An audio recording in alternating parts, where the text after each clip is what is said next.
चने पर आयात शुल्क में बढ़ोतरी, क्या चने के भाव में बनेगी तेजी?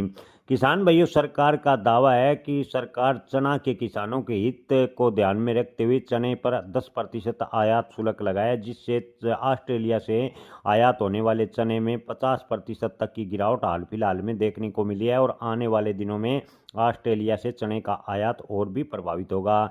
किसान भाइयों, इसके पीछे चने पर आयात शुल्क नहीं, मंडी जानकारों का कहना है कि मिडल ईस्ट युद्ध की वजह से तंजानिया और ऑस्ट्रेलिया से चने का आयात प्रभावित हुआ है। 10% शुल्क लगाने से चने का आयात बड़ी मात्रा में प्रभावित होगा, इसकी संभावनाएं काफ़ी कम है। पिछली बार भी पीली मटर और चने का ज़बरदस्त आयात हुआ और किसानों को चने के भाव काफ़ी डाउन मिले। अब की बार चने के न्यूनतम समर्थन मूल्य में सरकार ने 225 रुपये की बढ़ोतरी की है।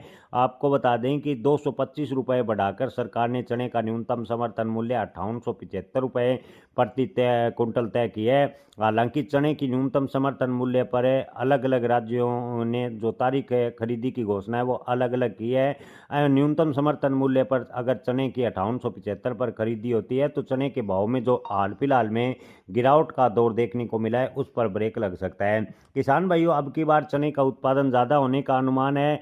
2026 की बात करें तो राजस्थान सरकार 1 अप्रैल से चने के न्यूनतम समर्थन मूल्य यानी 5875 रुपये पर खरीदने जा रही है।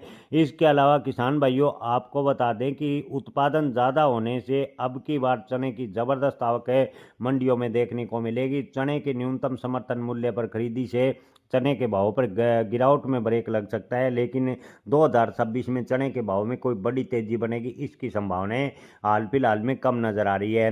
किसान भाइयों, आपको बता दें कि आने वाले दिनों की स्थिति देखें तो सरकार के पास चने का स्टॉक भी पर्याप्त है। इसके अलावा अगर मिडिल ईस्ट युद्ध बंद होता है तो चने का आयात भी ज़बरदस्त होगा। ऐसे में आने वाले दिनों में जैसे ही न्यूनतम समर्थन मूल्य पर सरकार खरीदी बंद करेगी, चने के भाव पर दबाव भी देखने को मिल सकता है। ज़्यादातर मंडियों के व्यापारियों का मानना है कि चने के भाव 2026 में 4500 से 5500 की रेंज के बीच बने रहेंगे, यानी 4500 से 5500 के आसपास चने के भाव 2026 में बने रहेंगे। चने के भाव में तेजी की उम्मीद 2026 में कम नजर आ रही है।